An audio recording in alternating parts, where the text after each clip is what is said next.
Creatine monohydrate versus CreGAAtine. Which is the best creatine in 2025? So hello everyone, my name is Gethin, and today I want to break down the real differences between standard creatine monohydrate and the new advanced form called CreGAAtine. So if you're serious about muscle gains, brain health, and performance, you'll want to hear this.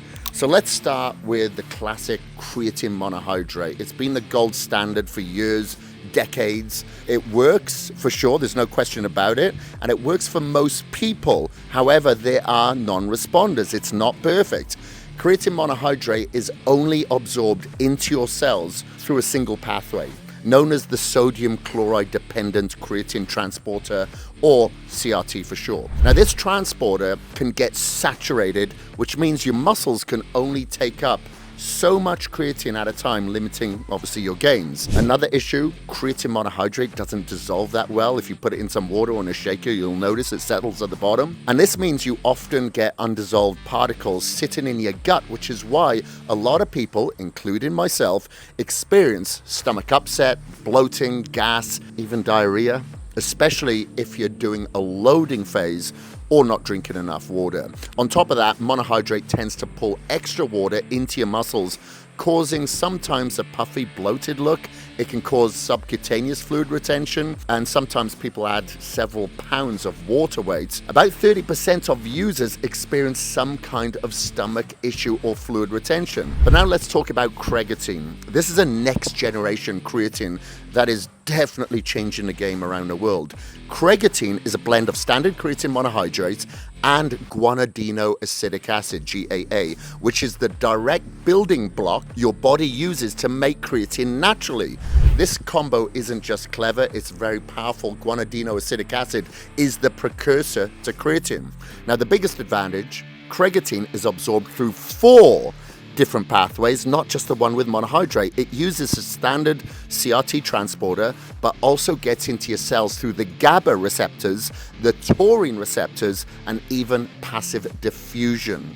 So even if your main creatine transporter is maxed out, your muscles can still soak up even more creatine.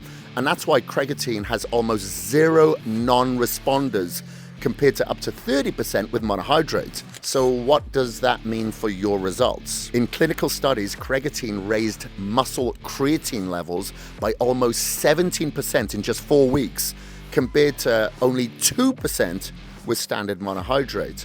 It also delivers nearly 4 times more creatine to your brain's gray matter, which is almost double to the white matter, which is huge for cognitive health and brain recovery, especially as we age. So if you want something that gives you more of a nootropic effect or that is going to protect your brain, CreGAAtine. Another big win, no bloating, no water retention. Because CreGAAtine is fully dissolved and uses multiple absorption routes, you don't get gut issues, you don't get a puffy look that you can get with monohydrates. And the single dose sachets that you can get, or the tiny scoop, which is a microdose, or you get it in like BH2K in unmatched, it's easy to mix and prevents any breakdown or waste.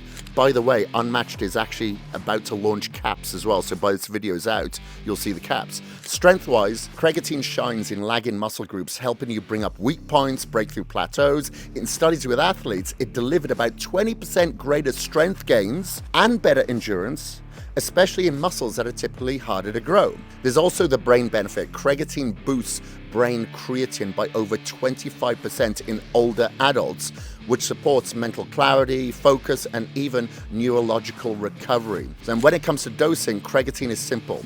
Just 3 to 5 grams a day, no loading phase needed. Take it pre and post workout and you're set. It's also certified as well by WADA, so you know it's safe and it's clean. Also Informed Sport certifies it, so there's no banned substances. So to sum it up, creatine monohydrate is good. It can cause stomach upset, bloating, only gets absorbed through one pathway, and there's a lot of non-responders.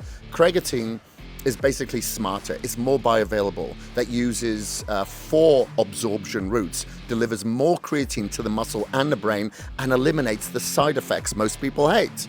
So if you want to maximize your strength, your muscle growth, even your mental edge, CreGAAtine is the clear winner.